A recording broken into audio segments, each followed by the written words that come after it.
Welcome everybody. Welcome to our webinar on repairing Australia's integrity. Before starting, I'd like to acknowledge the traditional owners of the land upon which we all meet, the owners, their ancestors, present owners and emerging leaders. And where I am on the University of Adelaide campus, I'd like to acknowledge the Kaurna people who are custodians of this land. This webinar is brought to you by the Transnational Institute on Corruption at ANU, Griffith University, Transparency International, and the Stretton Institute at the University of Adelaide. I'm Adam Graycar. I'm the director of the Stretton Institute, but I've got fingers in all the pies of all the organisations that we've spoken about. We had an election a couple of weeks ago, and in that election, integrity was an issue. And one promise by the incoming government was to establish a Commonwealth Integrity Commission, or as some people put it, an anti-corruption agency with teeth. And as a backdrop, and we'll hear more about this later, Australia, in the last decade, or since 2012, has fallen both in score and in rank in the Transparency International Corruption Perceptions Index. We've fallen from 7th to 18th, and that's a very significant fall. Virtually no other country, other than Syria and Cyprus, have fallen by as much as that. And there are a couple of reasons that we might use to explain this. On the one hand, state anti-corruption agencies have had some successes. They've publicised these. People are more aware of corruption. But also, the previous federal government presided over a long catalogue of integrity breaches and persistently refused to see that there was a problem or to take any steps to do much about it. So what we're going to deal with today is, will a new Commonwealth Integrity Commission solve our problems? Will it restore our standing? And there are a couple of points that I just want to put up front that might help shape the debate from our speakers. The legislation put up by the previous Commonwealth government had a criminal trigger for corruption, and most of the behaviour that we were dealing with was not criminal. So then the issue was, if it's not criminal, is it not a problem? So that's one point. Secondly, we've seen over the last 12 months, right around Australia, significant pushback against anti-corruption agencies. And then the third sort of issue that we'll deal with as well is that the dangers facing the government are less criminal corruption than capture by vested interests, by cronies, through campaign donation, all sorts of issues. So our three speakers today are going to guide us forward. There'll be plenty of time for questions and discussion, and if you have any questions that you'd like to raise or comments you'd like to make, please put them into the Q&A as soon as you're ready. But we've got three speakers, and I'll introduce them separately. But to kick off, we've got AJ Brown, who I'm sure is well known to most of you. AJ is Professor of Public Policy and Law and Program Leader of the Public Integrity and Anti-Corruption Centre for Governance Public Policy at Griffith University. He's a board member of Transparency International, both in Australia and globally, and he led the team that wrote the report, Australia's National Integrity System, the Blueprint for Action. So AJ, over to you. Well, thanks very much, Adam, and it's great to be here and great to be part of this discussion with Alice and Kate as well about this very historic opportunity that now stands before us in the 47th Australian Parliament to really deal with a backlog of integrity issues that are absolutely ripe for very historic movement. And very rapid movement given the government's commitments.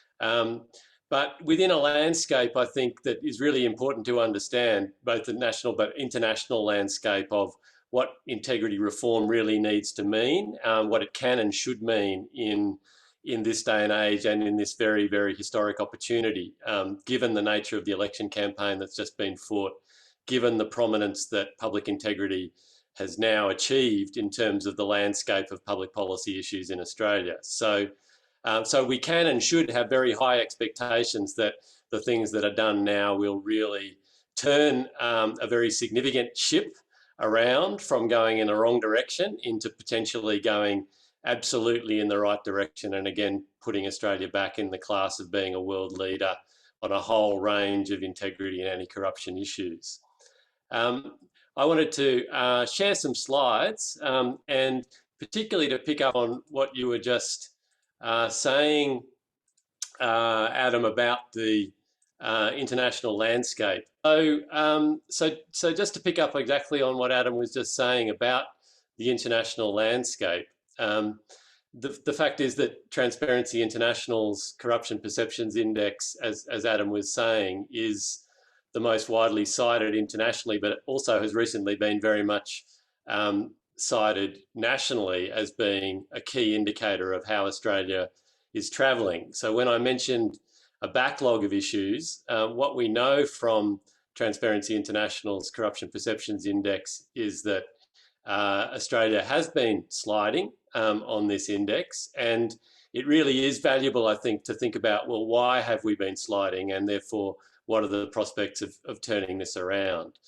So as Adam said, in the last decade, Australia's fallen from 7th place, but if we just focus on the substantive score, a score of 85 out of 100 down to 73, and that slide of 12 points over the decade is just about as big as it gets in terms of countries around the world.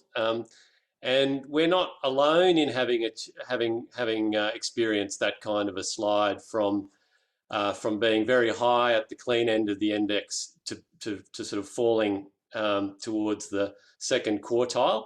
But it is a very, very significant slide when we look at all the countries around the world. I think it's really important to recognise that this can and does turn around in different countries when strong anti-corruption reforms are actually proposed, and we've seen that in a number of countries. And it's also important to note, I think, that what happened, and this raises important questions for us, what happened in Australia's trajectory was that we slid down and spent a few years parked on a score of 77 out of 100 on the Corruption Perceptions Index before taking this further big slide in the last year's index that was released at the beginning of this year. And it's worth noting that for those who aren't familiar with it, the way the Corruption Perceptions Index works is that one of the reasons why it is so widely cited is because it gives such coverage of so many countries across the world, because it's a composite of many different indexes that are statistically combined to produce a more comprehensive picture than anybody else has been able to produce. So what that means is that some of Australia's slide, or in fact most of Australia's slide has, in the latest instance, has been driven by just a few of the key measures that form the Corruption Perceptions Index falling. One measure in particular, a very big fall in what's called the IMD World Competitiveness Yearbook survey that contributes to the Corruption Perceptions Index, a very over 20-point fall on that particular measure. Other measures have remained much the same or much smaller falls. In Australia's place on the World Justice Project's Rule of Law Index, which is highly respected, and the corruption measures that are part of that index was only a 2-point fall. So the big question for next year will be whether in fact the fall continues, partly because, and it's worth people being aware of this, there is a lag in the Corruption Perceptions Index. So it doesn't matter how many wonderful things we do in the next 6 months, and I think we all hope that they will be very, very historic and important reforms. that it's highly likely that next year's index may well still stay low, or even go go a bit lower, because of the year plus lag that occurs in the composition of the corruption perceptions index data. So just warning people straight up that if there's a turnaround, it won't be instantaneous in the 2022 index when it's released in early 2023. And the big question is whether, in fact, whether on some of more of these measures, Australia will slide a bit further as a result of that time lag coming through. But what's really important is that we do know that although Australia and other developed countries, in fact, have been falling on the index, a whole range of countries have been rising on the index, and other countries have been fluctuating. And we can actually observe internationally from what's going on that not just the substantive level of perceived public sector corruption in that country feeds into the index, but the quality and the strength of different anti-corruption and integrity reforms. The trajectory that a country is on in terms of its reform agenda, even if it's come from a very corrupt recent past, really does influence what happens on the index. And so you can go onto the Transparency International Australia website and look up some of this history and some of these comparisons, but it really is very enlightening to just look at where we stand relative to a range of other countries, including Asia Pacific neighbours who have been on the rise, like Taiwan or South Korea. That question of why did we slide from 85 to 77 and stall there and then slump again is really a very telling way of thinking about where we stand and what the agenda is, or can and should be for this next term of Parliament and the new government, because it really does highlight, as Adam said, we had a whole period where official corruption allegations were becoming more prominent, but what became very clear in the last period, after a lot of optimism that we were getting on top of corruption in New South Wales, thanks to the New South Wales ICAC, for example, or in other states, that there were a lot of allegations kicking around, especially at a federal level, sports rorts and other rorts and all sorts of queries and questions, with not a lot of resolution as to those corruption problems. We had a period where I think there was optimism for a few years that all sides of politics had made commitments to introducing a federal anti-corruption agency as a key reform, which we'll discuss a bit more. But then in the last period, we saw clear evidence of the former government's delay in getting that going, and a lot of uncertainty about the quality of the government's proposal, which I think is probably a pretty polite way to describe it. And so a real doubt about what the true level of commitment was across the Parliament and across the political parties to doing a meaningful reform. We also had a period there where we had very significant progress in whistleblower protection laws, very well known internationally amongst the respondents to the types of surveys that feed into the Corruption Perceptions Index. But then again, we had a period of delay set in where there was very widely recognised problems with our public sector, federal whistleblower protection laws, but only very slow progress, in fact, no progress towards actually addressing those problems. And we've had some very high profile prosecutions of whistleblowers, which are very prominent and seen internationally as a very significant indicator about what's Australia's trajectory when it comes to public integrity and anti-corruption. And then something I'm going to mention a little bit more in a minute is the fact that we have had a long history of a recognised need to deal with some of our international exposure to corruption risks, which sometimes we don't focus on as strongly nationally, but internationally are absolutely crucial. Our money laundering laws and regimes, our foreign bribery laws and regimes, these are all sort of regarded now as fundamental to having a quality integrity system and the performance of Australia's integrity landscape, if you like, is also measured internationally, as it is in all countries, on those key things. And what we saw was a lot of talk about reform, some commitment to reform, some laws being introduced like foreign bribery laws, but them stalling in the parliament so that nothing happened yet again. And that contributed to, we think, to that general perception that Australia had not only stalled, but in fact the commitment was really languishing. So those are the key issues that have led us at Transparency International Australia and from my own research to identify three big areas of reform as being the critical things for this term of Parliament. The first being the National Integrity Commission, and we'll talk a little bit more about that. And the second being this need to really deal with this backlog of stalled reform on our international and transboundary corruption problems and exposure, and I'll mention a little bit more about that as well. And then a third big area of reforms that are needed to our political process, to our decision-making processes, to the sort of the quality of democracy, which is really about building integrity and confidence and trust back into our politics. And I'll be looking forward to, and this is something at Transparency International Australia we're very strong on and have been supported by our research, but I'll be looking to both Kate and Alice to fill out what is really a very widely shared agenda of priorities on those issues, especially as part of the campaign that's just been run or is ongoing through the Australian Democracy Network, which is an unprecedented alliance of civil society organisations that have been campaigning under the Our Democracy banner.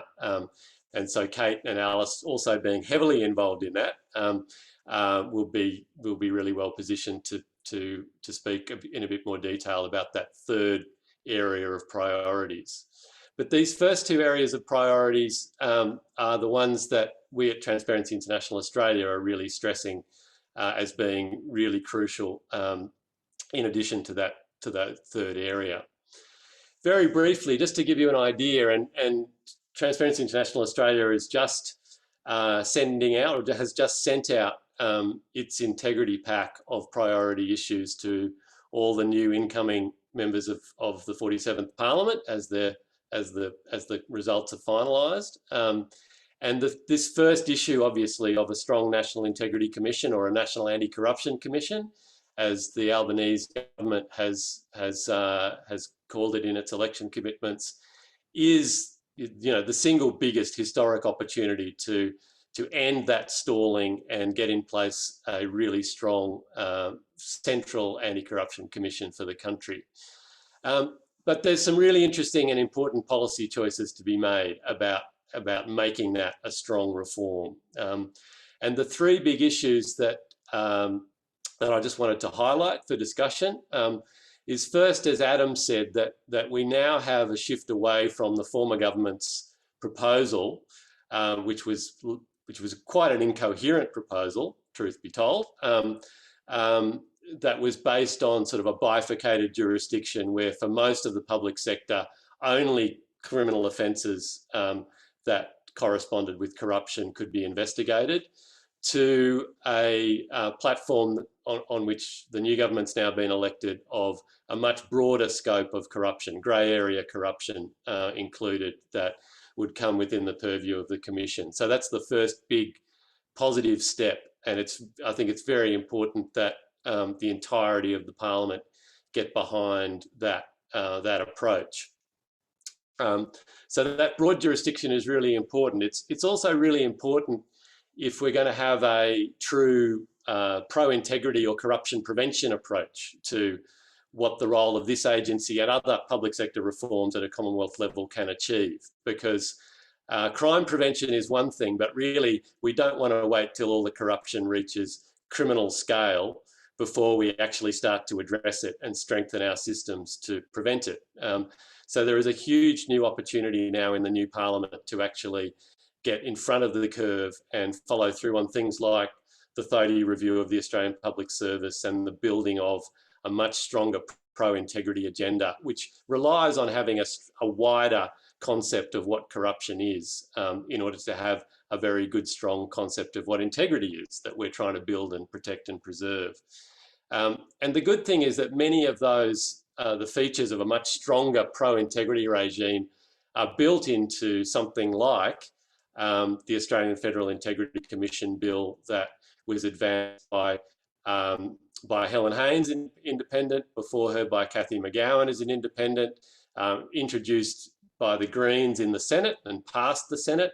So there's an enormous amount of precedent and readiness, I think, in the Parliament to an understanding of what a comprehensive model would look like that deals with those sorts of issues, which we believe still represents the highest quality starting point for very strong reform on that corruption prevention, pro-integrity side of the equation.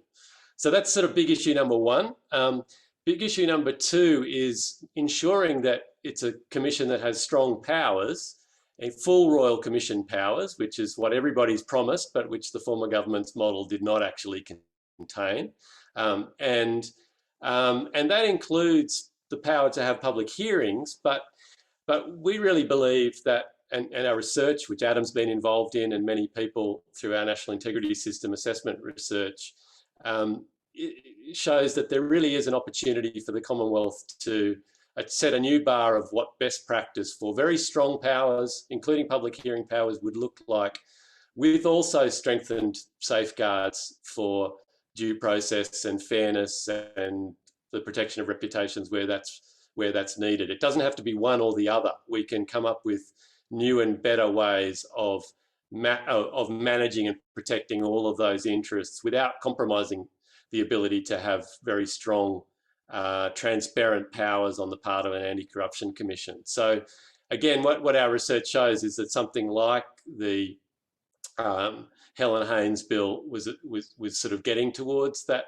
best practice territory, and there's opportunities to improve on that even more. So there's no reason why the Parliament can't proceed to come up with something that can command a consensus across parties, can address those issues, and actually be a very good step for what best practice looks like in anti-corruption investigations in Australia. So it's a magnificent opportunity to really do the job very well.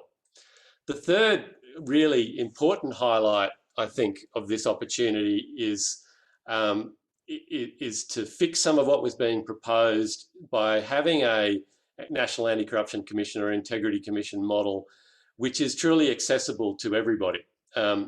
That's accessible to whistleblowers, that's accessible to members of the public, people in business who want to blow the whistle on suspect contracting or procurement or favouritism. It's really vital, and that was a feature that was severely compromised in the former government's model. But again, this is an area where the precedent that's already been set by the type of Federal Integrity Commission model that was introduced by Helen Haynes and backed by the other independents and by the Greens, and in fact backed right across the political spectrum, supported to a large degree by One Nation in the previous Parliament, provides some really good indicators of what a very strong model would look like. Because, for example, one of the major problems that we know is outstanding with our whistleblower protection laws is the lack of a whistleblower protection authority or commissioner to actually enforce those laws at a federal level. In 2017, a joint parliamentary committee achieved bipartisan consensus across all parties that there should be a federal whistleblower protection commissioner.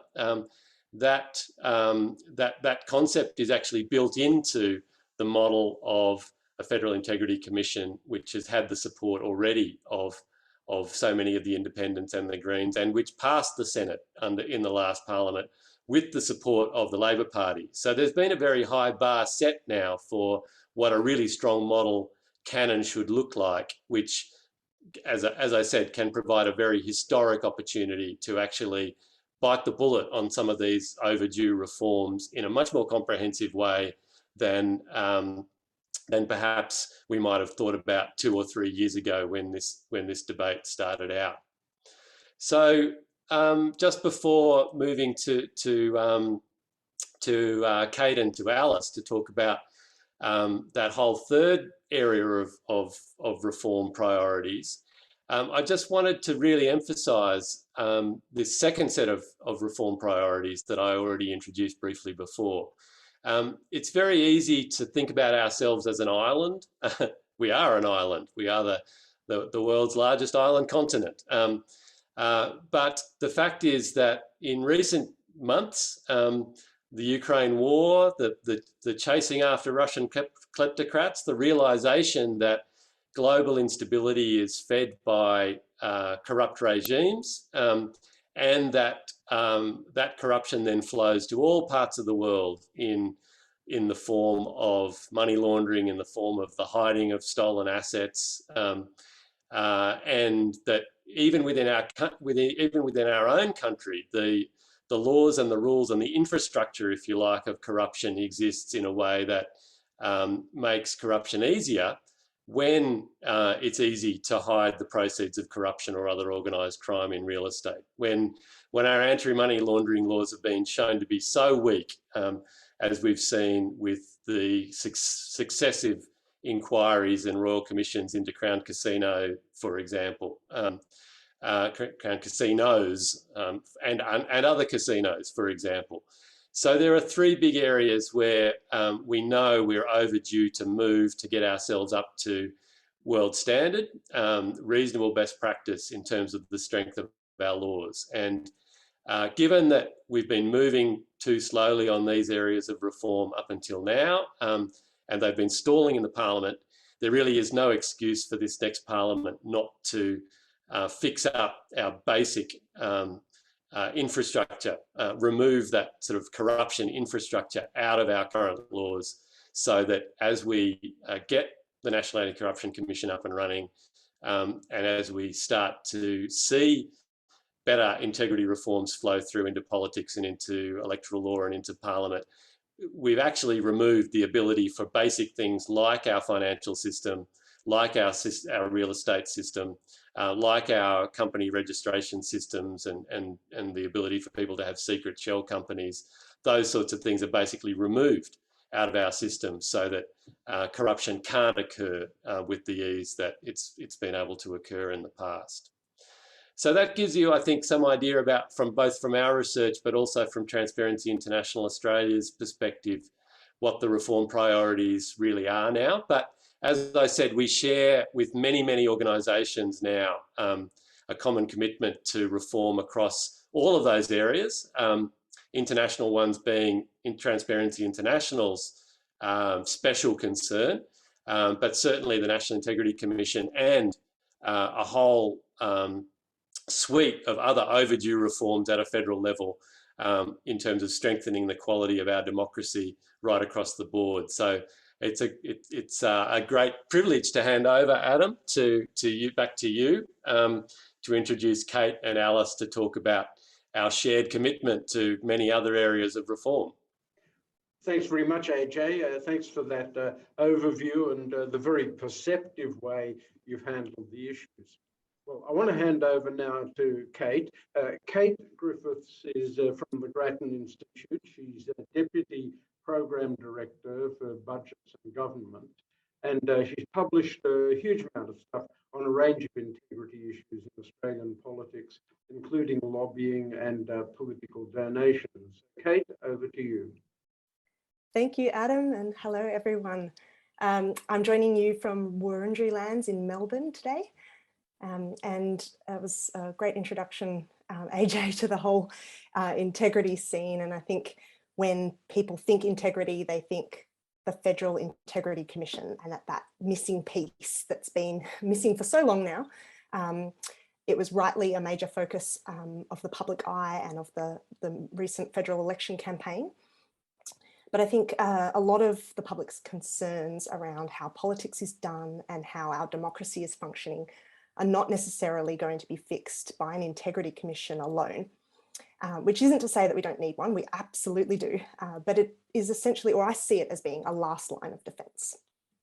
There are other things we can and should do to promote good government, and that is to promote decision-making in the public interest over political and private interests. So that's that broader kind of definition of corruption. My work in the integrity space has focused largely on what we've been talking about as the grey areas in Australian politics. These are things like lobbying, political donations, jobs for mates, pork barrelling. A lot of these things feed into growing suspicions that people in government serve themselves and their mates rather than the public interest. And that is feeding a worrying dissatisfaction with democracy and a growing dissatisfaction with democracy. So the grey zone I'm talking about is not a place of black letter corruption being kind of the criminal, the very high criminal bar, but neither is it squeaky clean. It is a space where vested interests and political interests can compromise institutions and corrupt them away from their core purpose, that being to serve the public interest. So that can happen without necessarily meeting the high bar of criminal activity, although I think it's certainly up for debate and up for the courts to still determine how much of this is actually meets that bar as well. So it could even be criminal. Some of the things that I've worked on quite a bit around lobbying and political donations actually have a legitimate and important place in a healthy democracy. So it's worth remembering that they contribute to the clash of ideas that is actually necessary in a functioning democracy. The problem here is that some interests have a lot more opportunity to influence than others, and it shouldn't be about how much money you have or whether you know the right people. It should be about best ideas, but unfortunately, too often, money, relationships, etc., win out. So the work that we've done at Grattan, we did a report in 2018 called Who's in the Room that crunched the numbers on political donations and lobbying activity to understand the links between money, access and influence in Australian politics. And we found that well-resourced groups, particularly big business and unions, use money, resources and relationships to influence policy to serve their own interests. And in some cases, this is at the expense of public interest. So it's not always, it's sometimes, but sometimes is not good enough. We identified vulnerabilities on various fronts. So we were thinking about like, in what ways is the Australian politics, so federal level, state levels as well, in what ways is it vulnerable to policy capture? And one of the big ones that jumped out at us is that political parties rely on a handful of big donors. At the federal level, we can see that about 5% of donors make up more than 50% of all declared donations. So that to me is a worrying dependency. The parties need that funding for their own sort of survival, for their ability to win elections. And they're relying on just a small number of donors to get most of the way there, which means that there's a sort of a risk factor for capture, a big risk factor for capture there. Then we also found that money buys access. So political donations lead to high-level meetings. That might be with a premier or with a treasurer. So that's not directly influence. It is an opportunity to influence. And it's an opportunity that most Australians could never expect. So money buys access. And then we also see that businesses with the most to win or lose from government decisions lobby much harder than sort of smaller businesses or sort of sectors where government decisions don't make as much of a difference to the bottom line. So the sectors that really jump out are mining, energy, property development, transport. That may not surprise you, it probably shouldn't surprise you. These are sectors where government decisions make a huge difference to the bottom line. And it is sort of completely understandable that these groups would be knocking on politicians' doors. What our analysis showed that was troubling to us is that the consumer and community voices that you might expect to kind of balance out those views, and the small business voices too, they are often not in the room at all. So that impoverishes debate. That undermines this clash of ideas that lobbying legitimate purpose is to do with the clash of ideas. It undermines that. And ultimately, it can lead to policies that serve the few rather than the many. And then the last kind of area of significant vulnerability we saw in this space was the weaknesses of existing regulations. So Australia has weak donations regulations, and the lobbying regulations are even weaker. So in theory, donations must be declared, but there are loopholes that allow major donors to hide in the system.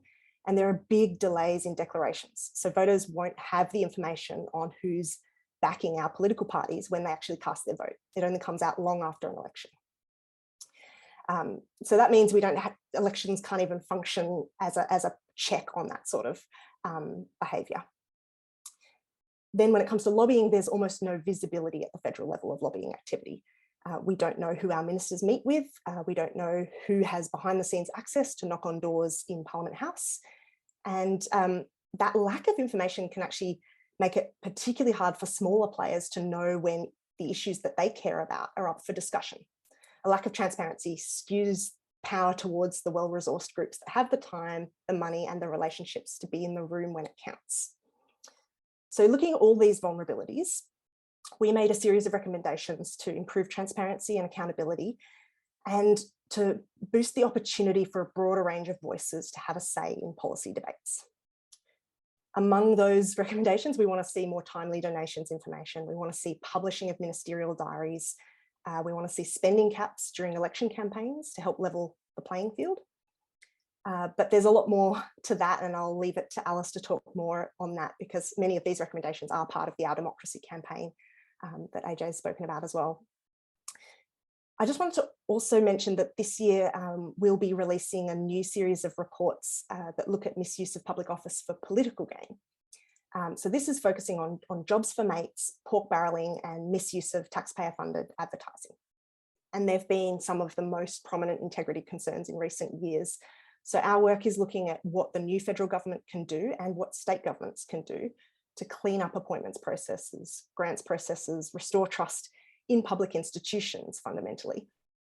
And it might seem like a lot of different pieces here, but really what I want to see is a suite of integrity reforms that promote good government, that improve the checks and balances before the damage is done, as well as having institutions like a Federal Integrity Commission, like a better funded audit office that can investigate after the fact and provide that last line of defence.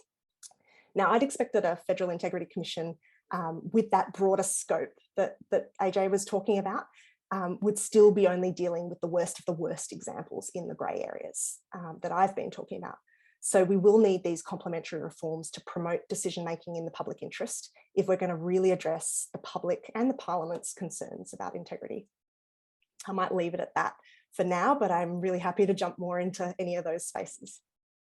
Great. Thank you very much, Kate. You've outlined a very ambitious agenda, and the coherence is the important part. It's doable, it'll be contestable, and we all look forward with great interest to see how it plays out. Well, let's turn now, and I'd like to Alice, and I'd like to introduce Alice Drury. Alice is Acting Legal Director at the Human Rights Law Centre, and she specialises in democratic freedoms and reducing corporate interests in politics. And her centre is a core partner in the Our Democracy campaign, which is calling for the things we've been talking about: reform in political donations, reform in election spending, greater regulation of lobbying, and a strong federal anti-corruption commission. So over to you then, Alice. Thank you, Adam. I would also like to acknowledge that I'm calling in from Wurundjeri country today and pay my respects to elders past and present, and also really extend our thanks to Transparency International for the invitation today, but to both Transparency International and Grattan Institute for your excellent research and input into the Our Democracy campaign. Has been really vital. I thought I'd start this sort of my section with explaining why it is that a human rights organisation is working on an integrity platform might not be immediately obvious. And I suppose to put it really simply is that democracy at the end of the day is just a way of people coming together to make decisions. It's really all it is. It's the best way that we've found to make decisions. And the stronger our democracy, the more communities are at the heart of government decision making, and the happier, healthier, and more equal a country we have. So that's the sort of starting point from the Human Rights Law Centre. And if a healthy democracy is one where people are at the heart of every single decision the government makes, how do we achieve that? And earlier this year we released a report called the Selling Out Report. which did a bit of a stock take in 3 different policy areas to see how much, public good and community wellbeing was at the heart of our government's decision-making. And we looked at it in the context of 3 different harmful industries. So one of which is fossil fuels. The second was tobacco, and the third was gambling. So 3 industries that we know wreak havoc on our communities and our planet. And we found in that report that most of the time, even when Australia had a government that was willing to push for reforms to protect our communities from these 3 industries, the government nearly always lost. I think before going into why and the findings, I thought I'd just pause as well and share a bit about the impact that these harmful industries are having on our communities. So as part of the report, we spoke to Fiona. Fiona lost her house in the bushfires in 2019. She was building it with her partner. They'd spent several years building it. They'd actually built this beautiful home for themselves and their daughter in order to give them a safe place in the future, as they anticipate that cities will become less safe as our country is impacted by the climate crisis. She had it burnt down in, over a very brief period, and really they didn't see it coming at all, and it left them absolutely devastated. And when I spoke to her, what she said was, it's been a huge cost to us. When I think about the enormous profits the fossil fuel companies are making at the expense of the rest of us, it sickens me. Australia is behind on climate action because politicians are in the pockets of fossil fuel companies taking donations, and therefore don't want to put policies in place which will cost the fossil fuel companies money.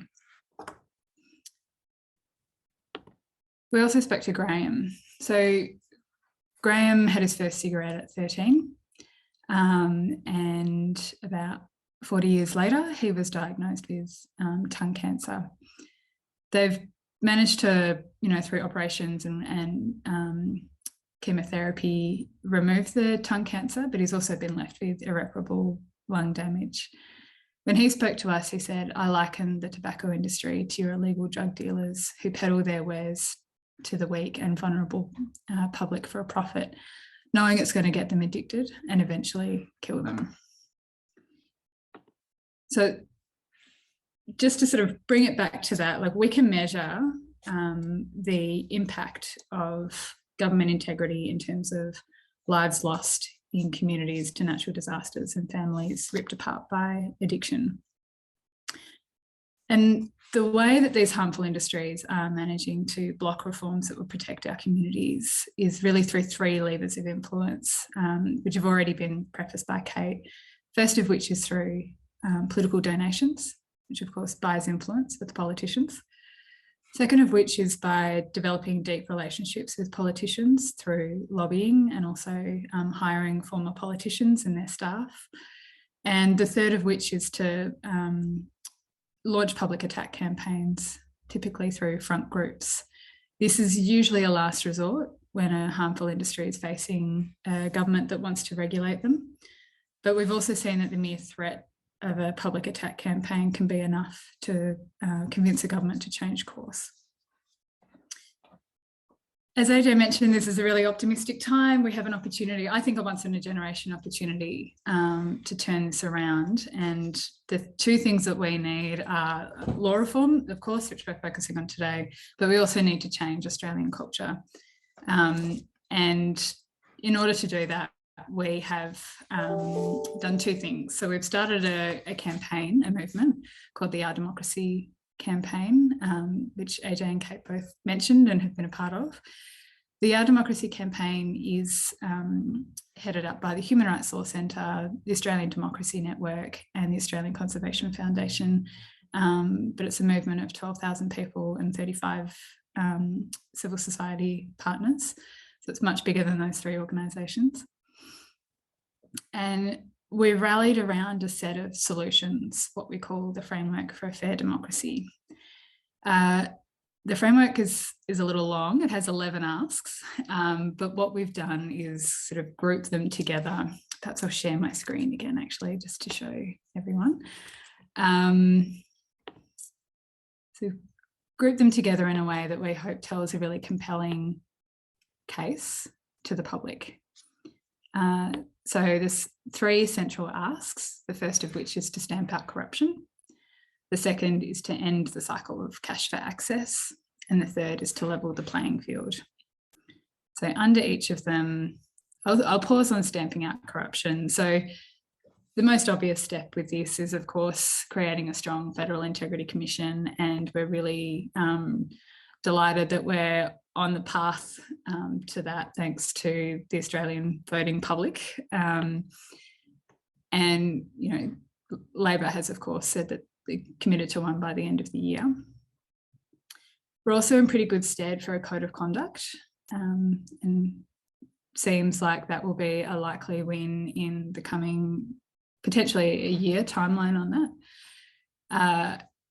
And so what we see as being really crucial next steps is to build the public narrative and the public pressure for this second piece, which is ending cash for access, which are a lot of the reforms that Kate was talking about. So we need to make lobbying transparent. We need to stop ministers moving into industry jobs. We need to ban large donations to politicians altogether. And we need to make the remainder of them much more transparent. In addition to that, we'd also add, so the third piece is levelling the playing field in election debates. We think we desperately need spending caps, as Kate also foreshadowed.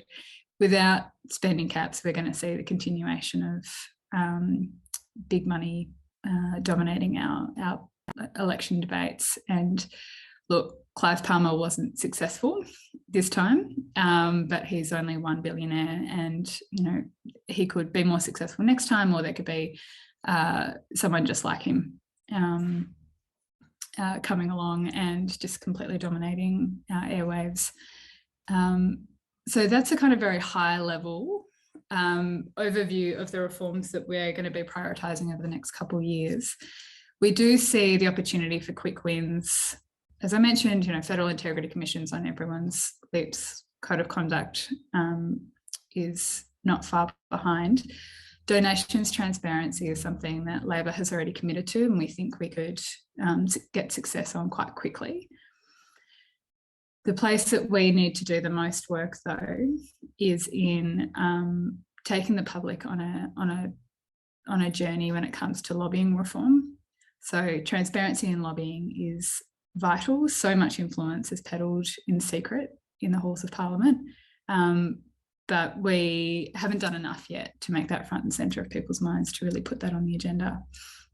And similarly, when it comes to spending caps, so election spending caps and donation caps, we think there's still more work to be done to put that kind of front and centre of the Australian public's mind, but there's probably also a bit more work that we need to do to get independence and Labor across the line.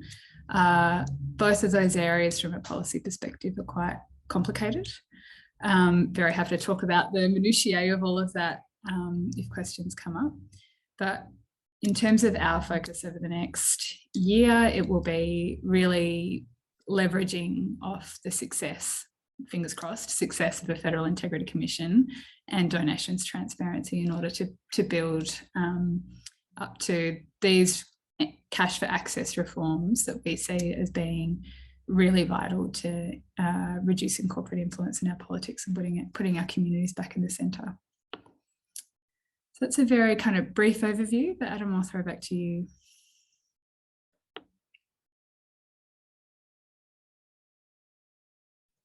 Thanks very much, Alice. That was terrific. And we will now open the floor to discussion.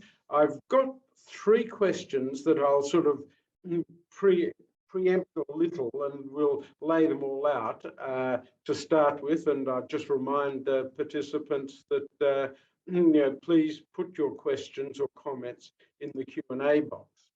Now, the first one, and I'll send this one to AJ, it's from Marie Delarama. And what Marie was asking is, if we establish a federal anti-corruption commission, what are the indicators and measures that we might look at and the tasks to get us back in the top 10? You know, and she says, look, New Zealand's up at the top. What are they doing that we aren't doing? I'll just, you know, leave that one for AJ. Greg Thompson has asked Kate. He said, look, when Kate was talking about expenditure controls and things, what about defence expenditure? And there's always this issue that, look, if it's national security, if it's defence, that's far too complex for ordinary people to deal with.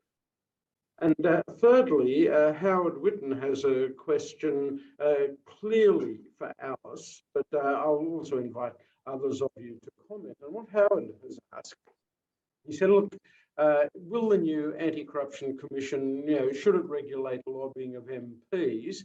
Because lobbying's a democratic right. You know, lobbying's part of our democracy. It's you know, it's what we all do. And the effort to influence policy, you know, where does that fit? Is it corrupt? And what limits should there be? But look, let's start with AJ on the Federal Anti-Corruption Commission and the indicators for the future. And again, if you've got questions or comments, please put them in the box. Yeah, sure, Adam. And I just wanted to thank Kate and Alice for both reminding us to acknowledge the traditional owners. So I'm happy to belatedly acknowledge that I'm coming to you from Kombumerri and Bundjalung country. And that's actually very, very important, because it really is very significant that another big issue at this election was the extent to which the incoming government elevated the question of constitutional recognition of Indigenous people and our First Nations in this country, and the voice to Parliament, meaningful constitutional recognition, receiving that amount of prominence, so that people know that this is really on the agenda. And I guess the reason why I think it really is important to emphasise that is that I guess it taps into the fact that, and this is getting around to answering the question actually, it taps into the fact that there is a fundamental value that runs through Australian society, or a couple of fundamental values, which are really the key to turning around integrity issues. And it's basically about fairness and justice. And it's about our political identity being one in which diversity is recognised, and the truth of our political history is recognised.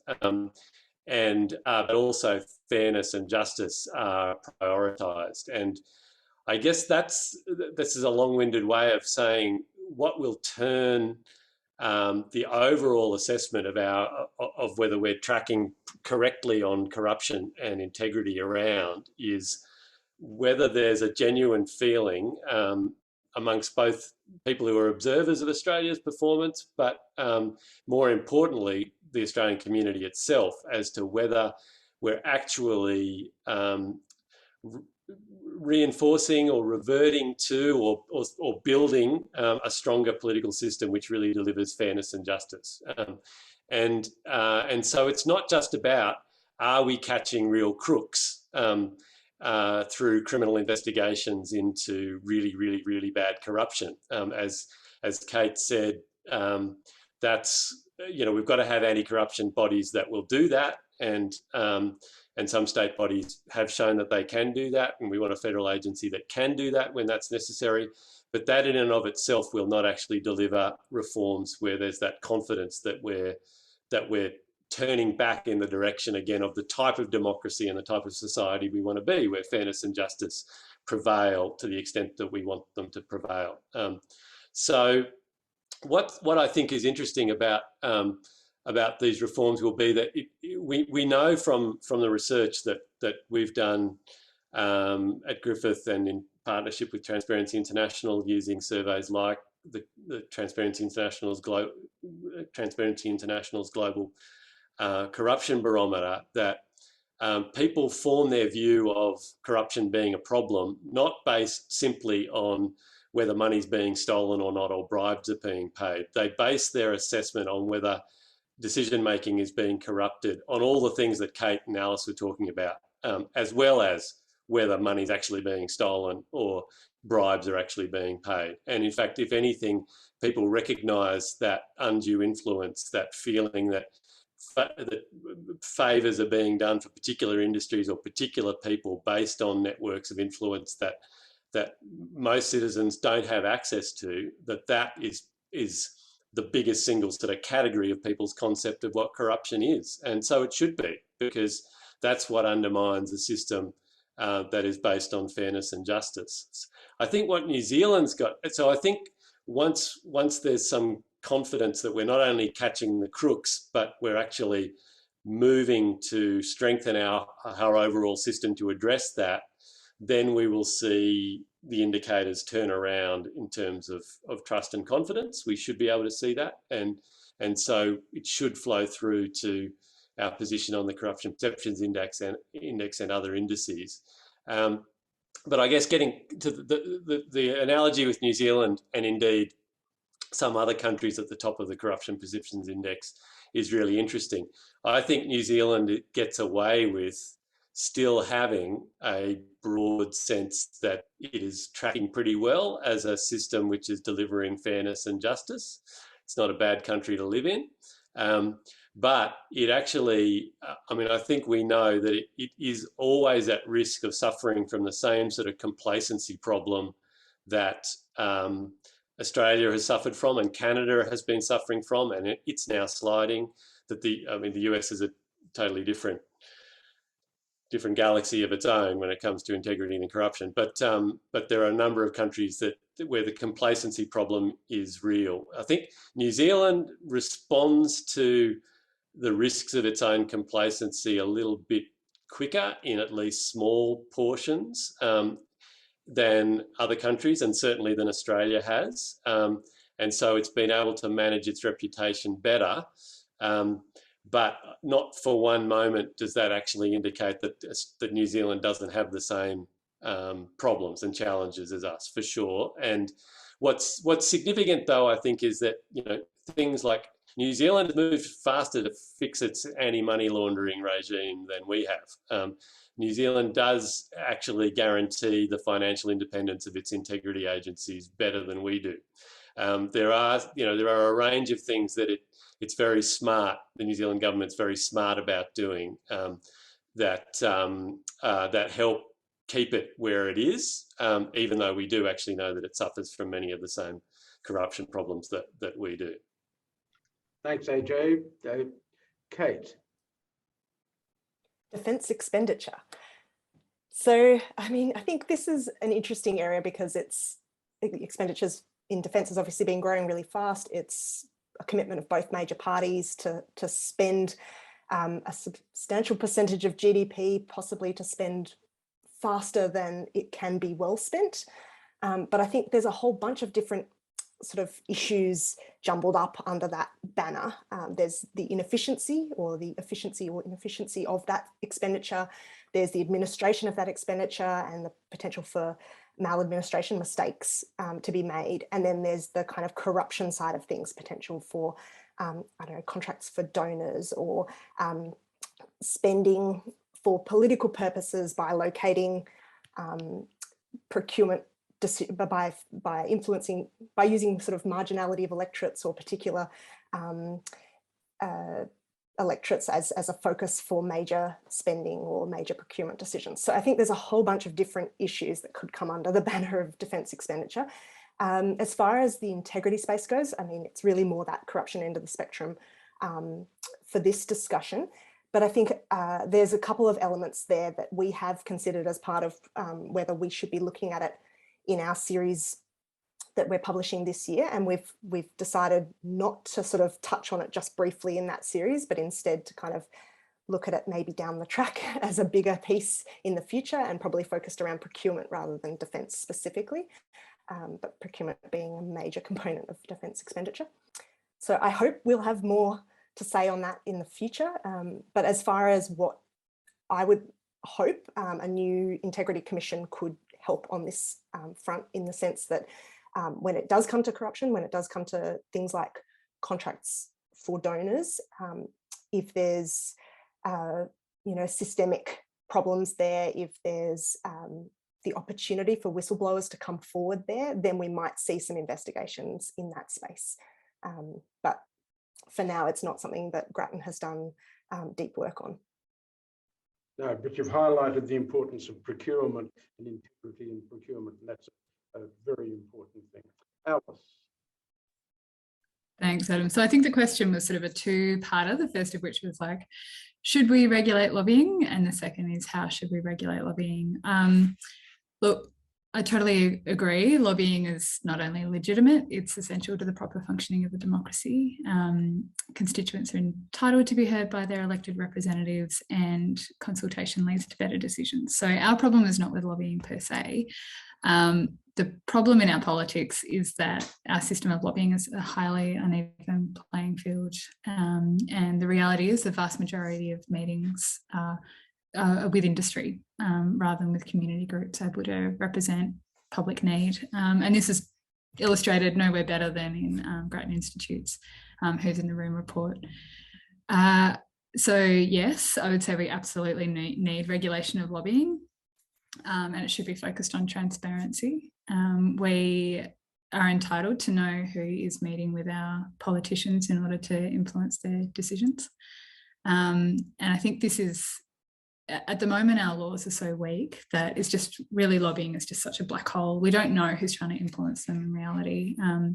And we can't make a proper assessment as to, why decisions are being made by the government.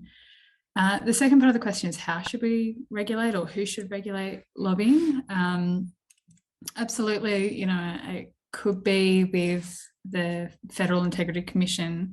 There are another couple of options. So it could be with the Parliamentary Standards Commissioner, if that gets up in the context of the Code of Conduct, or it could also be a current body, the Independent Parliamentary Expenses Authority. Who it ultimately rests with will be a bit of a, will really come down to, resistance to the proliferation of more government bodies and independent authorities versus like just, practically which is the best body to be regulating lobbying. We don't have a firm fixed view. We partly don't have a firm fixed view because we've been waiting to see what happens on the Integrity Commission to make an assessment as to whether that's the right place for this to be sitting. Great. Thanks, Alice. I've got a number of questions, and I'll just sort of run a couple of the themes. One relates, two of them relate to sort of looking back over the performance of the previous government. And there are sort of two ways of looking at Stephen Mills has asked, saying, should the new Integrity Commission have retrospective powers? And or should it only investigate new issues? And that was aimed at AJ, but I'd be happy to take comments from anybody. And from Peter Colbatch, her comments were saying, well, look, what the previous government did was a whole lot of bad stuff, and will it be able to nullify political appointments to the AAT? And the real question, not just sort of the bad behaviour like pursuing the Billawheeler family, refusing the ICAC approach, but will all of the, how will you build trust in government again after governments have got away with those sorts of things? So, AJ, let's start with the integrity, and then if either Alice or Kate have a comment on building trust in government, again, following some performances that was clearly lacking in integrity.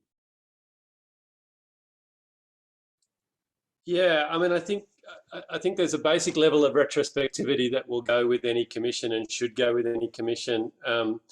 In that anything that it's likely to be able to uncover, that we would regard as being wrong now by an objective standard, whether that's a criminal standard or whether that's in terms of codes of conduct and types of parliamentary standards, then it was, basically it was wrong then as well as wrong now.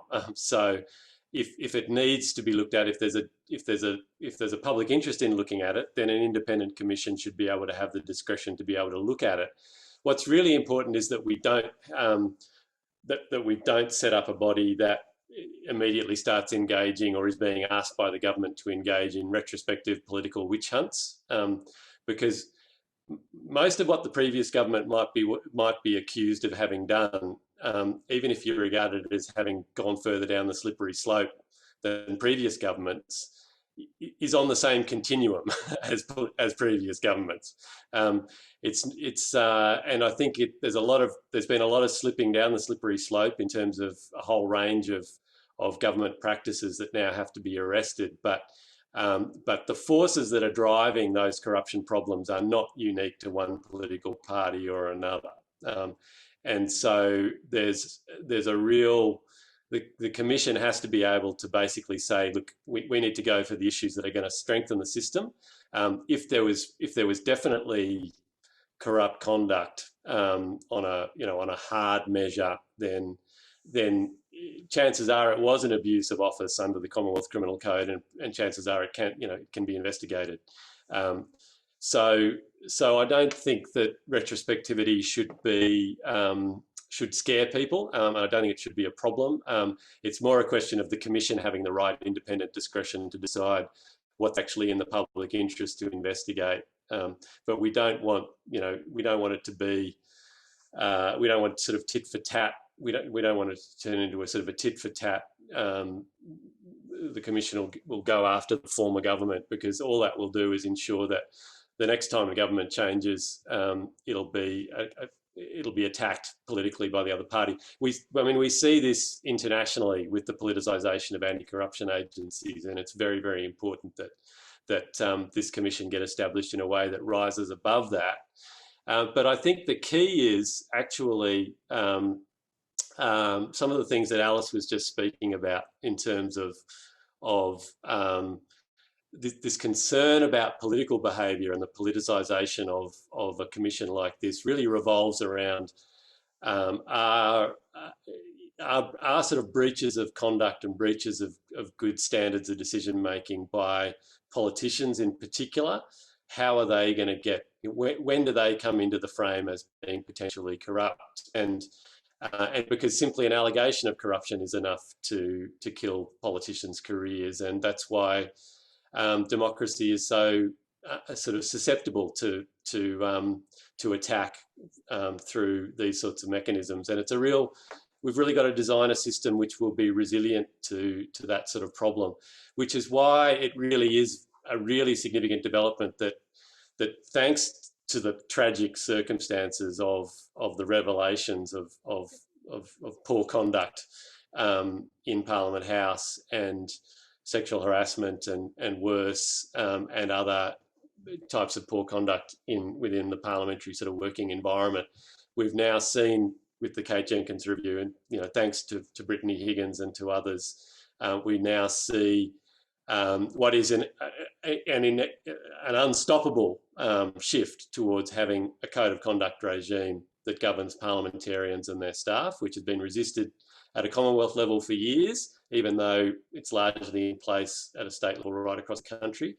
And what's critical about that is that it really needs to be, and I think Alice will probably agree with me here, that it needs to be more than just a workplace code of conduct. It needs to be a full code of conduct about what are the good principles of decision making, and workplace conduct should be taken for granted as part of being a healthy arrangement and healthy culture of any workplace, and especially the Parliament of the nation. But that it actually needs to be a broad code of conduct which reinforces the fundamental values of good principles of integrity, decision making right across the board. And we need to strengthen the parliamentary standards regime to help police that, because a lot of that won't be criminal offences of corruption and shouldn't be painted as being criminal offences of corruption, and don't need to be publicised as if they're criminal offences of corruption. It's just totally, it's not going to solve the problem. It's not going to address the issues. It's not going to be proportionate, and it's not going to increase public trust and confidence in parliamentarians to treat things that way. So it's really important that the parliamentary standards regime actually be strengthened to be able to properly enforce from within the Parliament in a quality way a parliamentarian's code of conduct and a better ministerial code of conduct. And if that happens, then a strong lobbying regime could be administered from within that regime. There's no, and it doesn't require a new or different agency to do it. It just requires converting the Independent Parliamentary Expenses Authority into a proper parliamentary standards commission function within the Parliament, which is how it's started out as a concept. So these are all examples of where we've had a tradition, especially at a federal level, of saying, what's the least we can do? What's the minimum we have to do to address this issue? Oh, we've got some conduct issues over here in Parliament, so let's have a workplace code of conduct. We've got some expenses issues over here, so let's shift some bureaucrats out of finance and call them an expenses authority. We've got this over here, so well, let's have a really narrow anti-corruption commission, which may or may not be able to investigate a few criminal offences better. We've really got to shift, this is the opportunity to shift the mindset to saying, actually, we've got precedents for very good solutions on all of these things in most states and territories already or around the world. This is the opportunity to actually do the job properly. And it doesn't require radical shifts to actually just say, let's do the job properly. And if we do that job properly, then the benefit, the payoff in terms of the broader public trust and confidence of saying, yeah, actually, we're doing this properly, will mean that we stop playing whack-a-mole with all these different integrity issues around the place. Great, thanks, AJ. Any comments, Alice, Kate, on trust? I'll jump in and say, I agree with absolutely everything AJ said, particularly in terms of the whack-a-mole approach. Previously, we were worried with all of the sort of research coming out a few years ago that Australia's trust in democracy was lower than ever, and it's just been tanking since 2008. And what we thought that would lead to was a real issue of the cynical voter, which is it's like a bit of a feedback loop where the worse the government performs, the less people trust government to be part of the solution, and so the less likelihood you have of a lot of the asks that we're making in terms of another government agency to oversee corruption and lobbying reform and that sort of thing. So it means that a lack of poor performance by government leads to a lack of trust, which leads to less engagement in politics as opposed to engagement in the solutions. That's where I thought we were at a couple of years ago, but I think the outcome of the election just a couple of weeks ago has completely changed that, and what we're seeing is that disappointment in government action and growing concerns about corruption has actually created space and a platform for the Teal independents in particular to inject hope in voters, and has really pushed this narrative along far better than we possibly could have hoped, that there's a different way of doing things. So I think, I think that this is, just to recap, like a really exciting opportunity, certainly the best that I've seen in my working career, to go for ambitious reforms like AJ was talking about. Right. And Kate? Yeah, so with hope comes great expectations, and of course expectations dashed is pretty disastrous for trust too. So there is an opportunity here, and I am hopeful to see some really important reforms in this space, and I think that a parliament with a crossbench that's really pushing for this as well is an important opportunity at the federal level. I guess the caveat to that is that people turn to governments in a crisis, and this is arguably an integrity crisis. People turning to governments to fix that. They have an opportunity. If they deliver, then absolutely that they can reap the rewards of trust, which, to Alice's point, gives them a platform to do other things as well. You can ask things. The policy reform is hard. There are winners and losers. People are more accepting of that in a high trust environment than they would be in a low trust environment. So I think, there's an opportunity here, still to be seen where it takes us, but specifically there was a couple of questions on appointments. and pork barrelling, specifically to those issues of around ministerial discretion effectively. I think we can do more in that space to actually put some guardrails around ministerial discretion and how it's used. And this is the focus of our current work. When it comes to, say, political appointments, there are some horrendous examples in terms of the AAT is one of them. Our analysis shows it's more than 30% of new members in recent years have direct political links. So that is that they were a former politician, former staffer. That doesn't count donors or members of parties or other kinds of classifications, just that they directly worked for the party. But it's not just the AAT and it's not just the previous federal government by any means. With appointments, it does happen at state level too. It happens with other governments, it's happened with previous federal Labor governments. There's an element of ministerial discretion here. And what I think we need to clarify in this space is that ministers should be able to choose from a shortlist, but they don't get to choose the shortlist and choose from the shortlist. An independent panel chooses the shortlist and they choose from it, or they say that this shortlist doesn't meet my needs. I'm going to redefine the criteria of what I want and publish those criteria.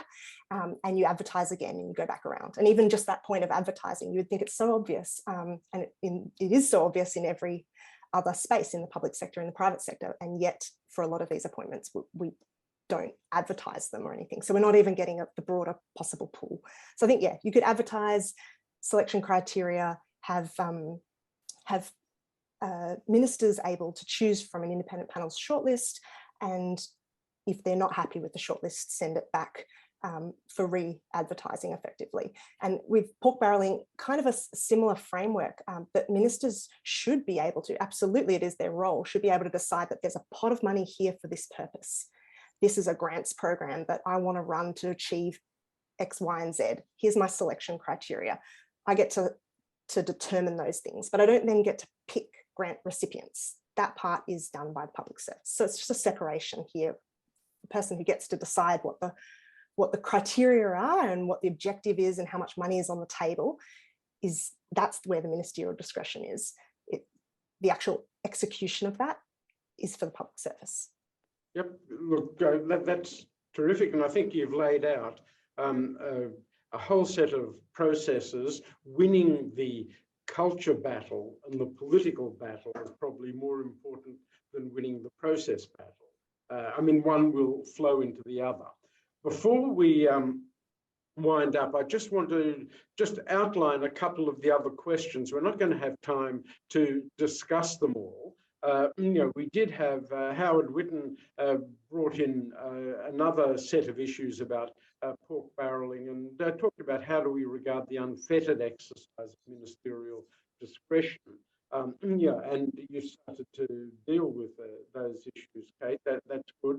Ken Coghill sort of takes it all to another level again, saying, well, if we've got perceptions of corruption and lack of engagement, should we make greater efforts to go into deliberative democracy? Now, that I think would be the topic for another whole webinar and not something that we're going to deal with in the next minute or two. And we also had a question about the Open Government Partnership and saying that the previous government had delayed and stalled on developing a third action plan for the Open Government Partnership. And will you be reminding the new federal government, in your own strategy of moving forward? But look, the questions keep coming. They've been coming. I can't answer all of the questions, and particularly, and I've had another one from Peter Kolbach talking about, the previous government and showing that the support for the Till independence work with their communities is the mechanism, is a very important mechanism in restoring trust, restoring democracy, and so on. But look, on that topic, I'll just very quickly turn to our three panelists and see if any of you want to make a final concluding comment. A very quick final concluding comment. AJ, anything from you? Well, I think, Adam, in relation to those really interesting questions about pork barrelling in particular, I just wanted to draw people's attention to the forum that the New South Wales ICAC held last Friday and the papers that are up on its website, looking really closely at pork barrelling. I think it really is an interesting example of where, even a few years ago, perhaps before the sports rorts, a lot of people would have just said, well, that's just part of politics. But what's happened at a federal level and also in New South Wales and in other states, Tasmania, has really provided another example of where there's another whack-a-mole game going on there that we need to incorporate in all of this. And I think standards have shifted and people have realised that, good decision-making processes don't include the type of industrial scale pork barrelling that we've seen, and that the public is really concerned about it, that it's actually really fractious and divisive and corrosive of our democracy. So I think it's another good example of where there's a whole range of pro-integrity reforms that are needed and which the Commonwealth should now be able to pursue. And it's only as a real backstop, like Kate said, that a National Anti-Corruption Commission should have to get involved in really dealing with the worst practices of that if we're not able to actually stamp that out, because there's no doubt pork barrelling can be political corruption. It's basically it can descend into being vote buying and electoral bribery. So it's a good example of why we need to do both, the pro-integrity reforms and have the stronger sort of enforcement mechanism. And I just think that Ken and others' questions about the open government partnership are really important. I think we're talking here, and as Alice said, this was an election where that involved a lot of people voting on the basis of hope, a confidence, a belief that we can change this. And I think the open government partnership, which is an international framework for collaboration between government and civil society about strengthening democracy through open government, we've actually seen it work quite well in Australia on a few issues. It got things like the ending of secret company ownership, whistleblower protection reform, higher up the policy ladder in terms of being addressed in Canberra under the coalition government. So this should be a government, this should be a parliament where frameworks like the Open Government Partnership, they're not an end into themselves, they're a process for engagement which can help contribute to getting these issues moving in a way which does have good civil society input and which therefore can increase the strength and the resilience and the confidence in the types of reforms that are achieved. Right. So I think these things have got a really positive role to play. And again, it's all part of a really big opportunity now. Okay, thanks, AJ. Kate, Alice, final comments, anything? Sure, just quickly, we've obviously spoken about a really broad spectrum of reforms today. And I guess in the public eye, the Integrity Commission is the focus, and I think that's the right place to stay focused. We get that right, and we've made a huge step forward. What I hope is that the spotlight on integrity and that sort of window of opportunity to get the Integrity Commission up allows us to do some of these supporting reforms, because in many ways, greater transparency, better processes, etc., help strengthen that Integrity Commission. So if it needs to sort of come under that banner in the public eye to have its moment, I think it can. And I think that's probably more helpful in ensuring that we see the changes all the way through than a sort of a long and fractured wish list. But there's obviously a lot of work here. Thanks, Kate. Alice? I'm just going to furiously agree with AJ and Kate. I think to summarise, I mean, it's going to take all hands on deck over the next 3 years to get as many of these reforms as we possibly can. And I think it'll look different in different spaces, but certainly the Open Government Partnership will be an important space, as will civil society continuing to, sound the alarm and trumpet, champion reforms in public. And from that perspective, strongly encourage people to check out the Our Democracy website.